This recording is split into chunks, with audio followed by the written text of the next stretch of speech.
Hello friends and collectors, you have joined me for an all-new edition of Diecast Emporium Military Mondays, brought to you by, you see in the background, of my friends at smallscalehobbies.com. Please visit smallscalehobbies.com for all of your military scale model needs, where you can pick up models such as the one you see today.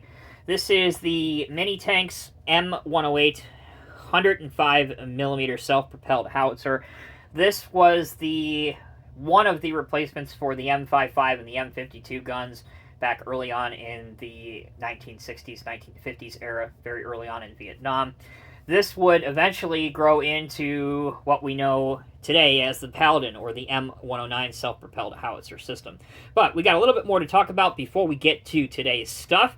This is a plastic kit. In fact, let's take a look at the box and instructions before we go back and look at the model.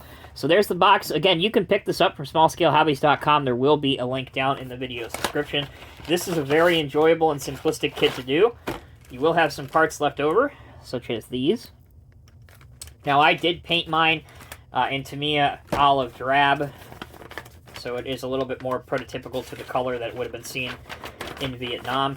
The instructions are somewhat lacking, but again, it is a pretty easy model to figure out. This is it. I mean, you have the cover sheet where you see the model that is assembled, and then you have a basic front, back, side, and top view.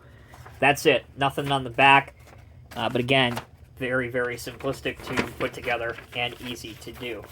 So, back to the model.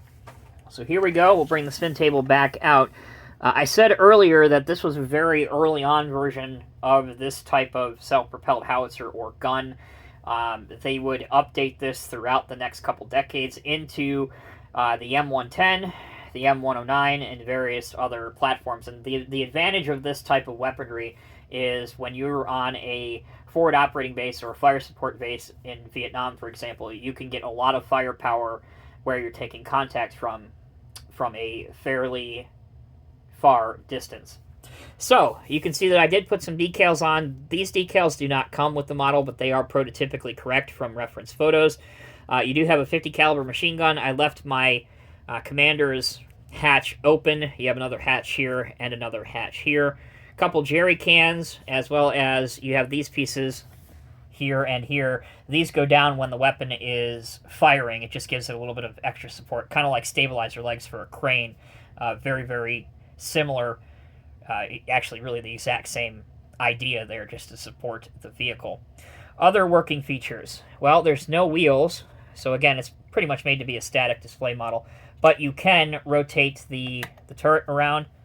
You can raise the main gun up or down, depending on what fire position you want it in. And then actually, if you're careful, you can also move the support gun, the 50 caliber machine gun, around on the cupola if you want to. But other than that, pretty straightforward model for today's Military Mondays episode. A lot of fun to do, guys, especially if you are into self-propelled guns or howitzers. And we will end the video with a kind of the great-great-grandson, if you will. So this is the M109 A7 Paladin. This is what ultimately the M108 turned into today, which is this weapon system right here. You can see a review of the other M109s I have in my collection by clicking on the link on your screen right now. Again, thank you all so very much for watching. Until next time, take care and be well. If you like this video, please give us a like and comment down below if you have any further questions or comments. All right, guys, take care. I'll see you in the next review.